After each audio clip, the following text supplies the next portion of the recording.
Hi there, Z here, and boy, isn't it a great time to be an online creator. Like, let's just say that you're like a red-blooded American, right? You're just a red-blooded American, you roll out of bed and you're like, hey, I'm gonna talk to my audience today. Maybe I'll crack off a joke or two just to kind of entertain them.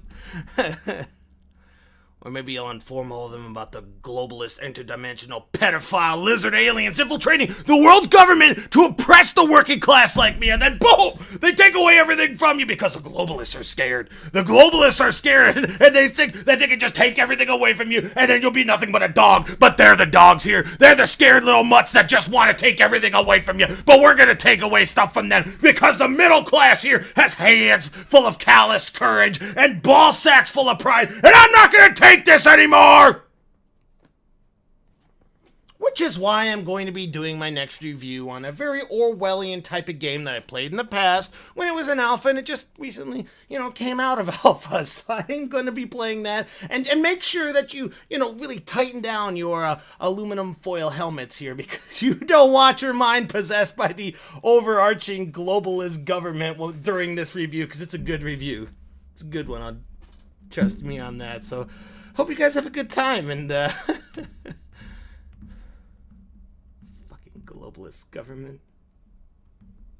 The alphas of yesteryear, the games of the future. Welcome to Where Are They Now?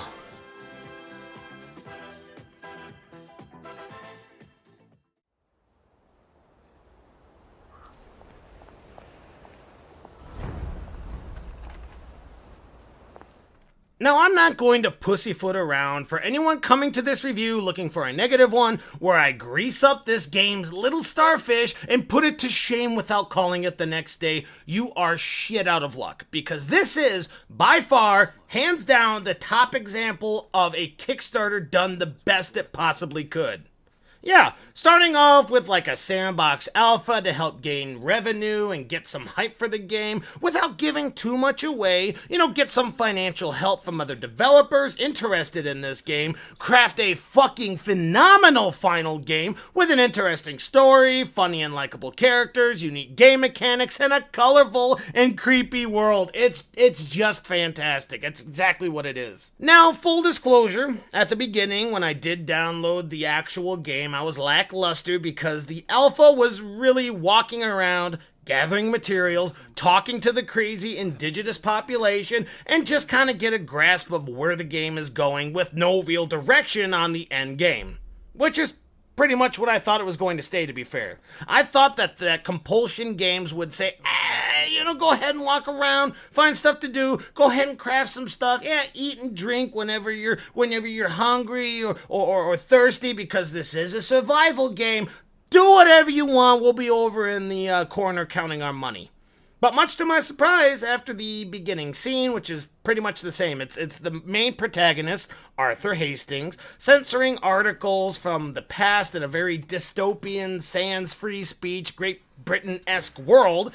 By the way, side tangent here, Arthur is like the manliest beta male you'll ever see. He has no problem caving in a man's skull with a pipe, but he will be ever so sorry for doing it. Just lie down. You could just feel the estrogen ooze out of every single thing he says, every single time he sighs desperately or he apologizes for fucking choking out another person. You just feel that. But hey, maybe that's just British people. I mean, honestly, I don't know. Maybe Jack the Ripper apologized for every single hooker that he slashed the throat. I don't fucking know. I have too much freedom in my bloodstream to worry about what Britain does. But I'm getting ahead of myself. After you stop taking your joy, which is a game mechanic that will be very relevant later on in this review, I'll talk about it later, you smash a piñata, which is, in reality, a giant rat, you get chased, you get thrown into an underground service station, and then boom, welcome to the first several minutes of We Happy Few. And the first thing I noticed is this game really steers away from the, well, it's whatever, you just do what you want, and there'll be a vague plot that you could follow if you want, or you could kill hobos for 3 hours. We don't really care, we already got your fucking money. And more of a very structured plot with solid cutscenes and decent voice acting. The last time I played this, which was about a month ago, it was the same sandbox shit. They just made me very concerned because The potential of a fantastic story was here, and I was really afraid they were going to skip on it, but I am so fucking happy that they took this interesting story and ran with it. Not only is the plot coherent enough and nicely paced, there are some really entertaining side quests where you can eavesdrop on a very strange love triangle, help a man stabbed by his wife to heal himself and go back to her, and break into a fetish club where there's half-naked guys hitting each other with electric paddles. I'm very split about this, because the perverse side of me can understand it. We're all really, really perverse in our own ways, but the small amount of mortality that I have embedded into my soul is... It's disgusting. It's disgusting. But let's talk about one of the main reasons why I like this game so much. I mean, I've been sucking this game's dick quite a bit so far. I have a lot of praise for it. But there is one primary thing that this game really does well, and that is the joy mechanic. Joy is a drug that you could take via pills, administered through shots from the doctors, which are these creepy-ass motherfuckers, and is running through the water system in the more posh part of the city. It just makes everything so great. It's like acid mixed with whiskey and topped off with a muscle relaxer, and it just feels so carefree and happy whenever you're on it. So happy that if anyone harshes your mellow in the proper parts of the city, by jumping around or running around or punching somebody in the back of the head, everybody will bring out a weapon and chase you down until you're safe in your house or you get beaten down by a grandma and her cricket bat. For just a regular amount of people, there is obnoxiously large amount of weapons, from fucking frying pans to live grenades. And if you think the poorer parts of the city are any better, unless you look like shit, have a ripped up suit, and a partial PTSD look in your eyes, they will grab the nearest piece of trash and run after you. And this is what's actually really neat in my opinion. You want to go to certain parts of the map to complete a mission, you better have a fucking entourage of different suits and shoes and everything like that, unless you want to rub somebody the wrong way purposely. The juxtaposition of the cockney, shit-eating peasants to the posh, proper folk of the city can definitely get you killed once or twice if you're not careful. But with great joy comes great depression, and as soon as the colorful youthness of the drugs wear off, you are left with the withdrawals of this dim, dirty land that you're actually around. And the urges to punch little old ladies in the back of the head is so strong. Or maybe that's just me, between me and my therapist. I'm gonna have to edit this part out. So what, I hear you say? I'll just drown myself in joy and just be happy forever and ever and ever. Aha! Solid idea, you smart man and or woman. Or it would be a smart idea if it wasn't for overdosing in this game, where you take enough of this thing and then you don't wait enough time for it to get out of your system and you just throw up bugs, you start hallucinating, you feel awful, you get hungry, you get thirsty, you get tired for a good few minutes, and then you're able to recover from it. I mean, it's a fantastic time to be throwing up in public, and 1,000 people start beating the shit out of you for throwing up in public. These people are fucking prudes. It's not like they've ever thrown up in public outside of a Denny's. Good God. But anywho, the plot. I keep saying that there's one in this game, and it's not terrible, but what is it? Well, I haven't really finished the entire game yet. Shocker, I know, a man with a full-time job and working a shit ton of overtime doesn't have all day to finish the fucking game and make a review about it in the first few days, but I'll step down from my soapbox right now. Arthur lost his brother in some sort of weird World War II-ish flashback kind of thing. He keeps remembering pieces along the way because the excessive uses of this joy drug gives him a memory loss, so he can't really remember everything, but obviously, as the game progresses, you remember more and more and more.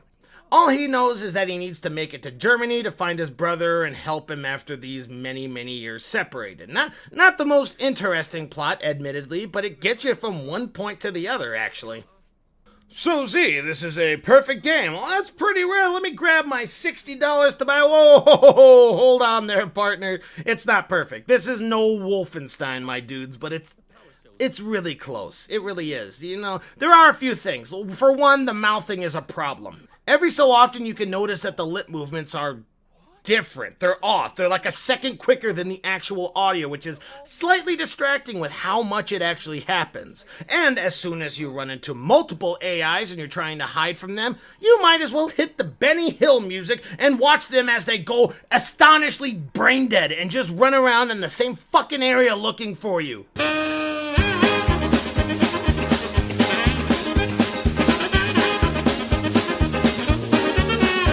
Another thing is a lot of the missions are, hey, go over here and talk to this guy. Oh, shoot, and gosh darn, you need to have a certain type of suit to get past this part, and you had no idea that you actually needed it until you actually got to this moment, so why don't you just double back, go to your work desk, make one, and then trudge your way all the way back here. It's just busy work, and I understand that, but it's a really minor issue with me.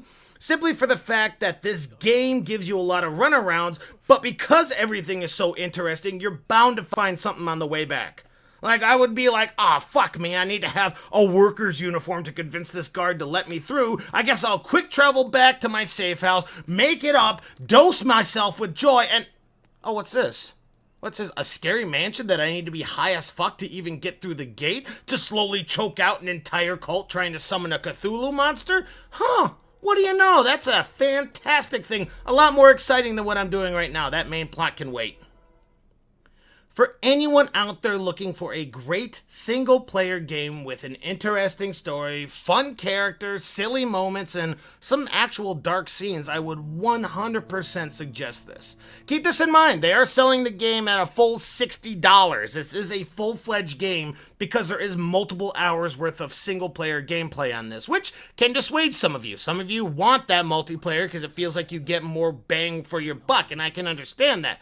But if you can cut a few more lawns, maybe work a few more hours of overtime, or suck a few more dicks for some extra cash, this would be my suggestion to do. I haven't had such a good time with a single-player game since, well, Wolfenstein. Like I said before, it's really close to it, but it's not quite there yet. And through all the tedium of constantly being high on joy and running back and forth and making sure you're not caught in the wrong wares, there is enough charm to this game to at least carry you through those boring parts. And don't you forget, guys, the globalist, interdimensional, pedophile lizard aliens will never win as long as we keep fighting.